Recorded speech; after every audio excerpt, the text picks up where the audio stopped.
Chapter 9. Jake and I were playing video games at the mall. I was kicking his butt. He was distracted because he was eating. He was eating a big red bug with huge pincers. I told him not to eat it. It would upset his stomach, but he just ignored me. Then, suddenly, his stomach exploded. It just exploded outward, guts flying everywhere. 8 huge spider legs appeared, like something in him was trying to crawl out. I tried to get away, but the steam was rising. I was burning up. I tried to run, but my legs were gone, replaced by a tail that jerked and kicked. I screamed and screamed. Marco, wake up. My eyes opened very suddenly. Darkness. Someone holding on to me. I was confused. "Mom?" I asked. Silence. Then, no. My brain snapped back into reality. I was in my room, in my own bed. My dad was sitting on the side of the bed. He looked concerned and sad. It's just me, he said. He let go of my shoulders. I felt sweaty all over. Cold sweat. I guess you had a nightmare, my father said. Yeah, I said shakily. Sorry I woke you up. I wasn't asleep, he said. I glanced at my clock.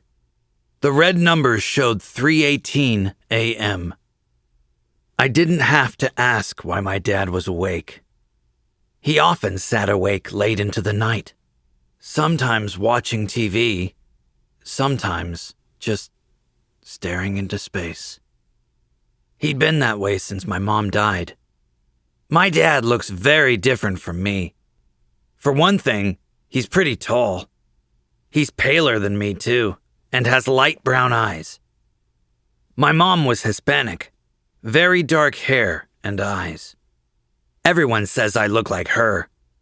I know it's true, because sometimes, when he's thinking about her, my dad will just glaze over and stare at me like I'm not even there. Like I'm a picture of someone else. I'm okay now, I said. You should try to get some sleep. He nodded. Yeah, I'll do that. Look, Marco, you weren't dreaming about her, were you? No, Dad. Why? Because the first thing you said when you woke up was, Mom. I guess I was confused. Do you ever? Dream about her, I mean. Sometimes, I admitted. But they aren't nightmares. He almost smiled. No, I guess they wouldn't be, would they? He picked up the little framed picture of my mom that I keep on my nightstand. Then he got that twisted look of sick grief I had seen on his face every day for the last 2 years.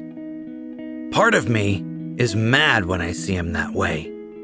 Part of me just wants to say, Dad, get it together. Let her go.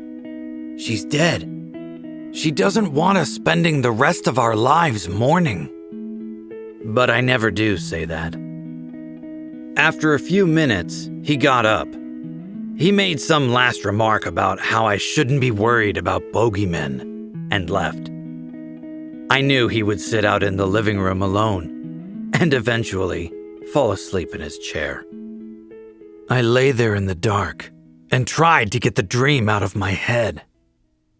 But it's hard to forget a nightmare that's true. There. It is finished. Axe held up a small mess of electronic components for all of us to see. It looked sort of like an exploded remote control, but smaller. It was the next day. We were out in the woods, grouped together beneath a huge old oak tree. It was like a strange sort of picnic.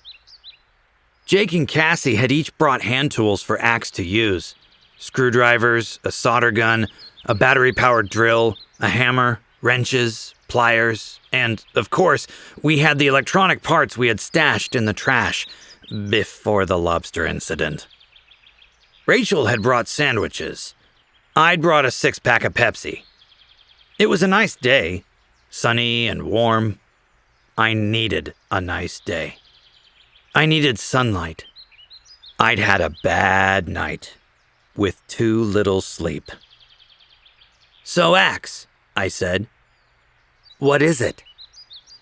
It is a distress beacon that can broadcast on Yerk frequencies. He said with satisfaction. I know this is a Yerk frequency. We have used it to trick them before, to send false instructions.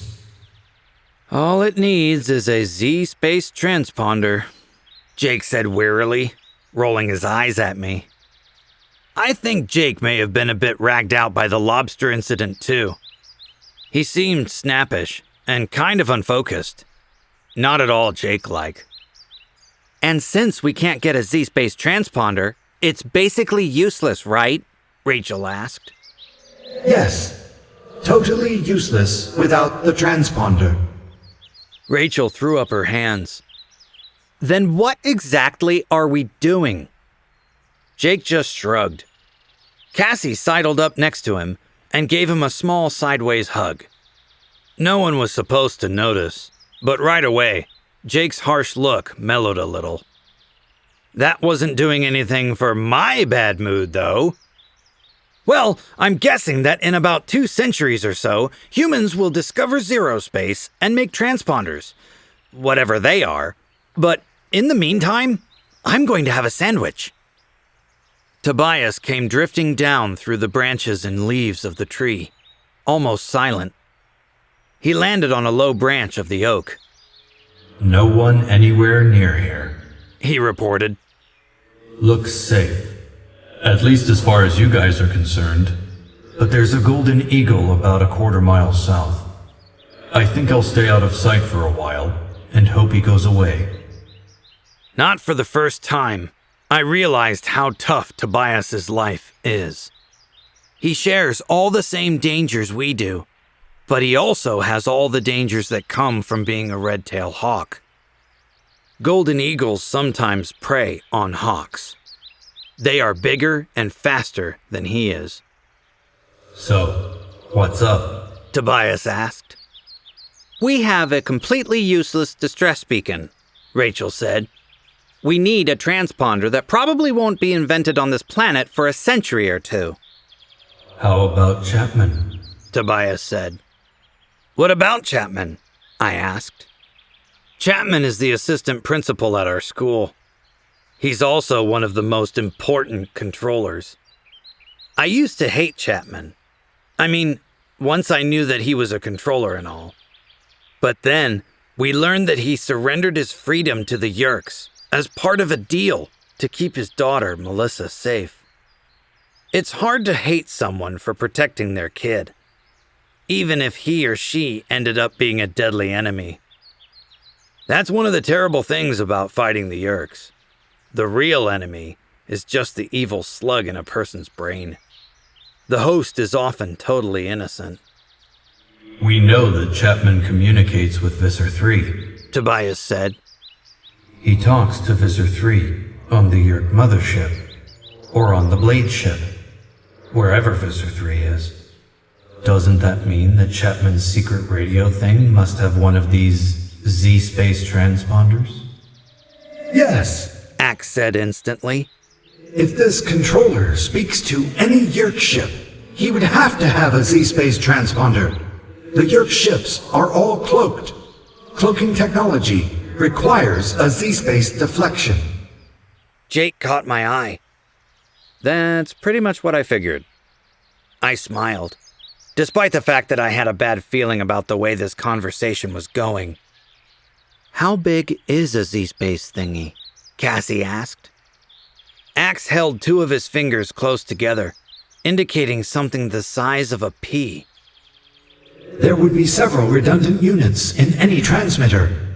We could take one without being noticed. At least not right away. Rachel stood.